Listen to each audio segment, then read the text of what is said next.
So welcome back to Gruber Motor Company. I'm Pete Gruber, and it occurred to us that we have a unique perspective on Teslas in that we work on them every single day, finding new challenges and willing to invite you, our YouTube viewers, in without restriction. We give tours daily and have visitors who come to see our service center, and everyone leaves amazed at what goes on behind the scenes in the automotive shop of the future. This level of disclosure you see is not available at a Tesla factory or service center due to privacy, security, confidentiality, and protection of intellectual property. We don't have those constraints, and we would like to invite you into the inner sanctums of our world. So let's take a tour and discover what's going on today. This car, for example, came all the way from Florida. Not only do we have cars being shipped to us from all over the country, but parts from all over the world.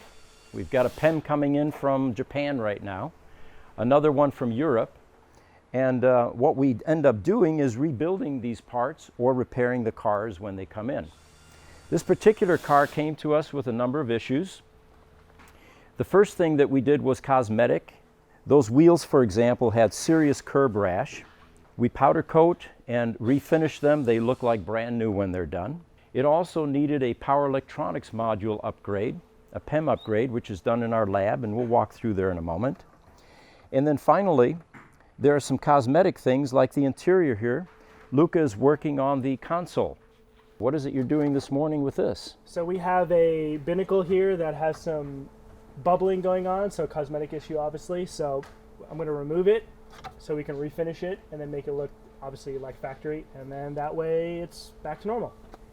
So from here we're going to head over into our Tesla Model S battery repair section. The Tesla Model S's now, for the most part, are coming out of warranty, the 2012s and 2013s, for example. And some of the problems that we're seeing are related to the main propulsion battery. This is a 1,200-pound battery out of a Tesla Model S that basically makes up the floor of a Tesla. What's inside here are a combination of modules, which is a collection of 18650 cells that are connected in parallel and series, and then the modules themselves are connected in series for a final bus voltage of around 400 volts coming out of this large connector here. The types of problems that we're seeing with these packs are cells that are beginning to decline, and it's usually just one out of 7,104 that can disable a car. We've completed this Tesla Model S battery pack, and we're getting ready to close it back up and put it up in the car. So Manny, what is it you're doing with this pack currently? I'm just getting a final reading on the battery before we close it up after we did a couple of module repairs. So, what kind of module repairs did you do? We had a couple of bricks that were lower than the rest, and we had to take out the bad cells and get it going. Okay. Let's move on and see what else we've got going on in the lab here this morning and in the shop. And it looks like we've got another project here on a different vehicle platform. This is a Tesla Model X. And kind of an interesting story with this one. Let's see what's going on here. The challenge with this car was, it was a collision damage car. And the customer bought two salvage cars and actually stitched two of them together. The front end was creamed on this, so he took the front end out of another car and basically stitched it onto this car. So what did you end up finding once we got the car?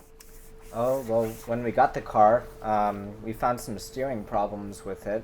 It would pull hard to the side whenever you were driving the vehicle, definitely a safety concern. So I ended up dropping the steering rack on it and found some wiring that was mixed from the 2016 that didn't need to be there anymore, and it's possibly interfering with some stuff. And then now I'm finding that air suspension is having some problems after our repair is complete. It looks like it may have sprung a leak while it was down, and got to get that worked out before we can get it test driven.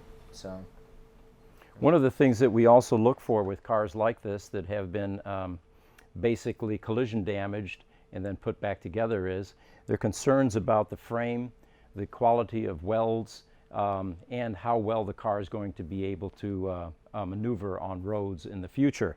So that's a big concern for us. We want to make sure that whatever work was done previously meets certain safety standards. Then we take care of the electronics, redeploy firmware, and make the car operational again. So although you see a fair share of low-tech auto going on out here in the shop area, the majority of our work actually takes place in the electronics lab, so let's head in there and see what's going on this morning. As you can see, some of these Tesla Roadsters have the electronics removed. This one has the power electronics module taken out, which is in the lab being rebuilt. Here's one that's open. So here in the lab, we've got a number of things going on. These, for example, are the remote 12-volt battery relocation inside a Roadster. This will end up in the trunk, and it is a cool feature in that the 12-volt battery needing to be replaced every 2 years in a Roadster will now be customer replaceable, take less than 5 minutes, and cost a fraction of what it would cost to have this done at a service center. What Jose is working on here is a portion of the controls in a Roadster, and we of course repair the electronics, which is also a large part of what goes on in the Roadster. Al here is doing some reverse engineering, it looks like. Can you tell us what's going on here, Al? Checking the schematic and found out that I had 2 opening resistors here. This resistor here and here. But you need the microscope to see it's removed the resistors, and I'll replace them with new resistors. Very good. By the way, I don't know if you guys are catching on to this, but you can't visually see some of these components on the boards anymore because the degree of miniaturization is so intense these days that we spend a lot of time working under microscopes. The rest of the lab here, we are consistently rebuilding power electronics modules, which is the DC to AC converter that goes in a Tesla Roadster, converts all of that battery energy into 3-phase AC to drive a 3-phase AC induction motor, which was Nikola Tesla's invention. So there are many other functions in this operation that make things work, and one of them is the office staff here that handles a lot of the coordination with vehicles coming in, vehicles going out, parts needing to be ordered, customer service issues. This is Espy, and it looks like she's typing away. Hi. Hi, how are you? Good, how are you? Is there anything you'd like to say to all of our YouTube viewers? No. And then Amber takes care of a lot of the quotes, customer issues, part sales.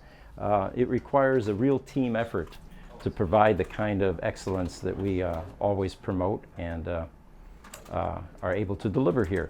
So one of the things that SB handles is the movement of vehicles that come in from all over the country.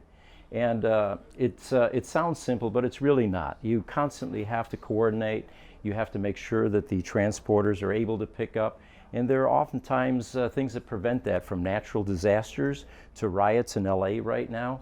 And sometimes the transporter will arrive on a cul-de-sac only to realize that they can't pick up the car because they can't get down the street. So what kinds of things are you seeing?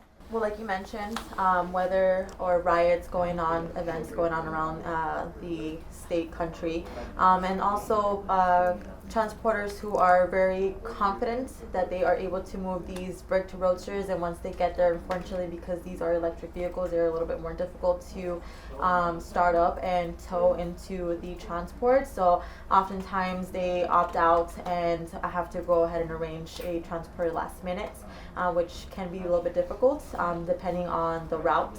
But luckily we've had luck on that, and we've been able to schedule a second transport to pick up the vehicle and get it transported here as soon as possible. So the nice part about this for you as customers is that we take care of all of the headaches, all the coordination, and no money up front. We simply add it to invoice at the end of the project, and there is no markup. We provide that as a free service. And you can see we have a very strong Tesla influence in our facility here. This large logo, by the way, is not something supplied by Tesla for our shop. This actually came from a customer down the street who just happened to be the very vendor that Tesla used to die cut these for their various service centers. They had moved out and left some of these behind, so we picked up one of them. The other part of what we do here is we have a security guard here that is extraordinarily effective in the middle of the night. When it's dark in here, you can't quite see that this guy is actually a crash test dummy, and he's probably prevented lots of burglaries in our facility here. In this section here, we have an engineering portion. And what these guys do is they talk technical constantly. And in the lab here, we have a combination of double E's and highly technical people that have gained enormous experience on Teslas and Tesla Roadsters especially. This is Peter Gruber. Of course, you met Manny outside. You want to say hi to the camera, Peter? Hello. So this session this morning was completely unrehearsed, unscripted. We thought we'd try something different. We get a lot of comments in our videos, and one of the things that people seem to appreciate is that we are not attempting to do the YouTube personality thing. We're not attempting to throw Tesla Model S battery modules off of roofs or blow up seats to see what happens when you blow up an airbag. As always, we are trying to provide you meaningful content, real life situations, stuff that's going on under the hood with Teslas, and providing relevant technical content in a fun, informative way. So again, thank you for watching our YouTube videos, and we'll see you next time.